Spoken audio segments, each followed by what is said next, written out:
Hi friends, it's Amy from Buttercake, bringing you another tutorial showing you how I decorated this very beautiful white on white vintage style cake. This is a shorter cake than I normally do, an 8-inch 2-layer, but I still managed to get plenty of detail on the cake. I hope you enjoy watching, and I can't wait to talk you through it. Let's get into it. Here I am just prepping my cake board. There's my first layer, just a vanilla cake. Give it a nice simple syrup soak. I use a 1-to-1, 1 part sugar, 1 part water for my simple syrup. Some almond buttercream. Flavored that with a little bit of almond extract, which is actually my favorite flavor. And vanilla cake's my favorite flavor. So this was a pretty tasty cake for me.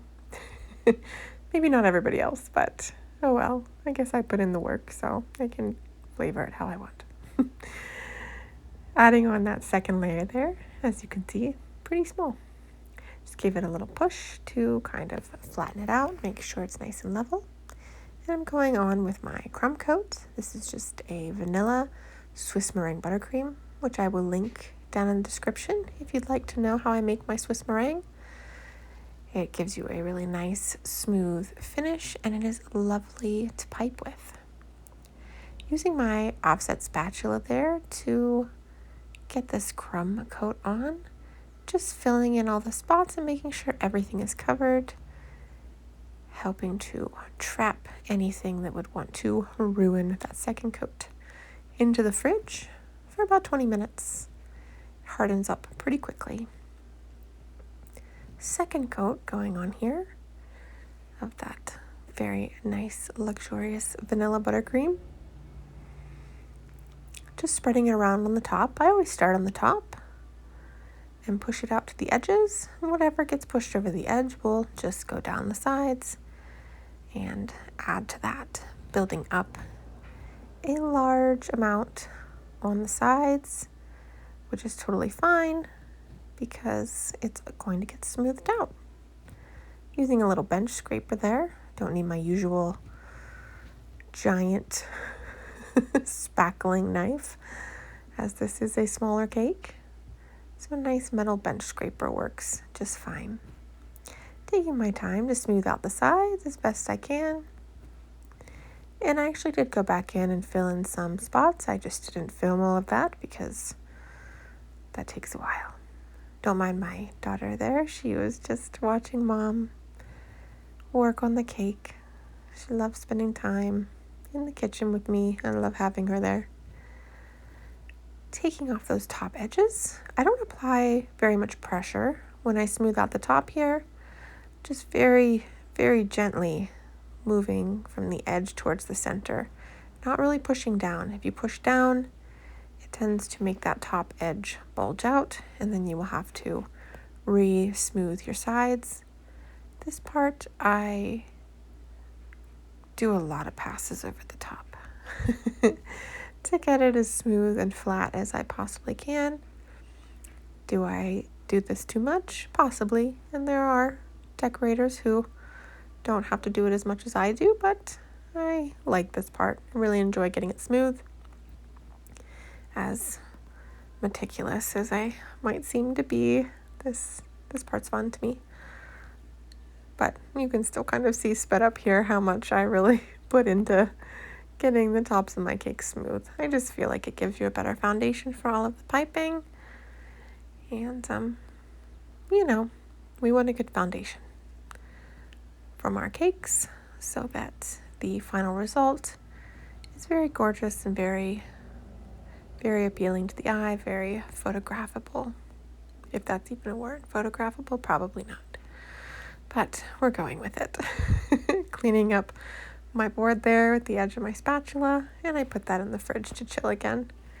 This is actually much later in the day. I like to decorate my cakes at night after my daughter goes to bed. Using a number 2 round tip here.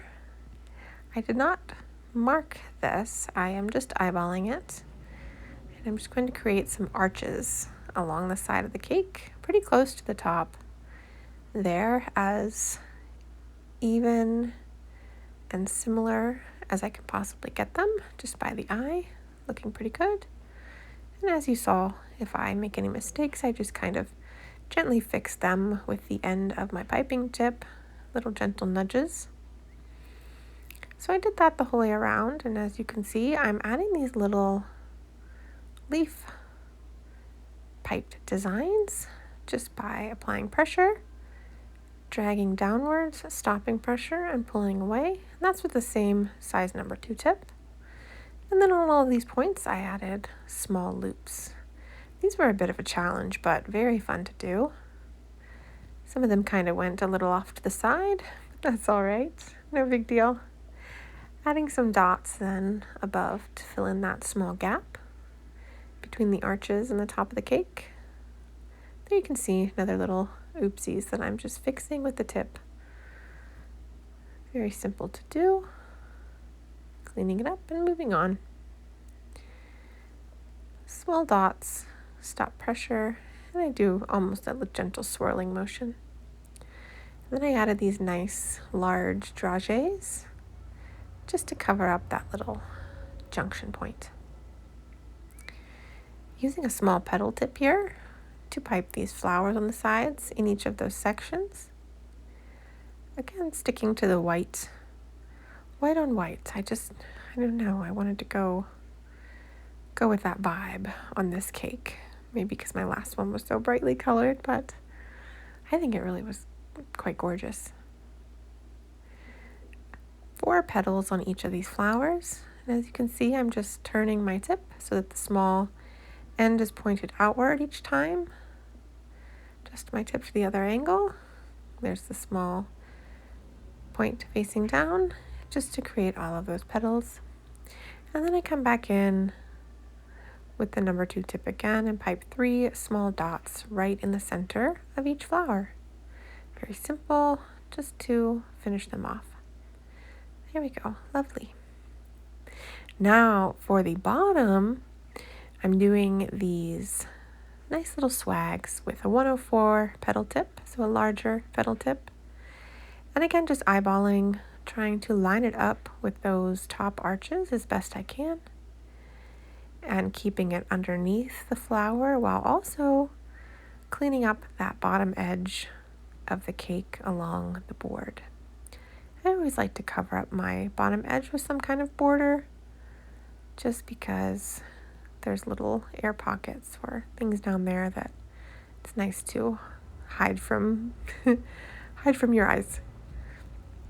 Just taking my time there to pipe the whole way around and get them pretty even. I was pretty happy with how that turned out.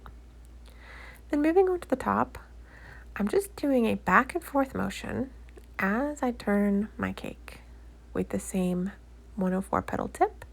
And I love how each edge kind of curled under the previous edge, which was really beautiful. Going in to create stems for the flowers that I piped on top, same flowers as the sides. Just slowly piping them, crossing one another, and doing them at different heights. I actually piped this one off to the side there a little bit, just so that the flowers will have enough space around them and they won't be too crowded, and it fills in the center of the top of the cake a little bit better. And that particular stem there, I actually ended up taking a little bit off. Going back in to pipe the same flowers. 4 petals in 4 different directions, spacing them as evenly as possible. It's actually a lot easier to pipe these flowers on the top of the cake than it is on the sides. Of course, always simpler to do on a flat surface than a vertical surface, but we keep trying. So I spaced them out evenly so that I could get full flowers, and then in the gaps I came back and did partial flowers so it looks like they're hidden behind. It creates some depth. So only 2 petals for that one. And then this one over here on the edge is also giving the illusion that it's behind the other flower by only piping 3 petals. Of course, I finish off the centers of those with the same 3 dots with that number 2 round tip. In the center of each flower, again, white on white. So pretty. Nice little close-up. I really love how these flowers turned out on top. They look wonderful. And then I came back with the same petal tip to pipe a small bow.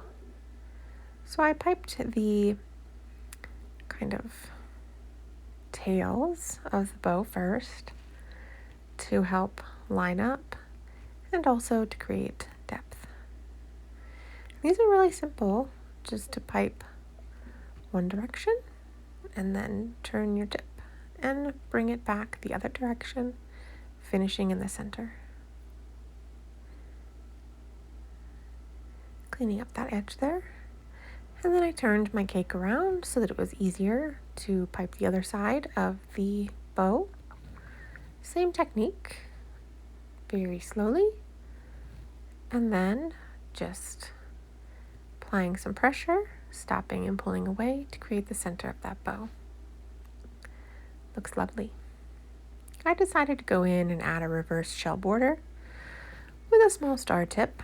I believe this was a 16 star tip, right along the edge of that petal border, just to clean it up a little and add more detail. That's what I love about these vintage cakes. It just always feels like you can never do too much. Filling in these spaces on top with those pearls just to tie it into the sides of the cake. I did some clusters of 3, and then I spaced some other ones out. Again, just to do odd numbers, which always looks more appealing, and to fill everything in so we don't have large gaps around the flowers. There we are. So beautiful. Again, I love all the details in this cake. I love the white on white look. It's very, very elegant. Thank you for watching. Thank you for spending the time with me. I hope you enjoyed it, and I have plenty of other cake decorating videos on my channel if you would like to check that out. But otherwise, take care. Till next time. Bye-bye.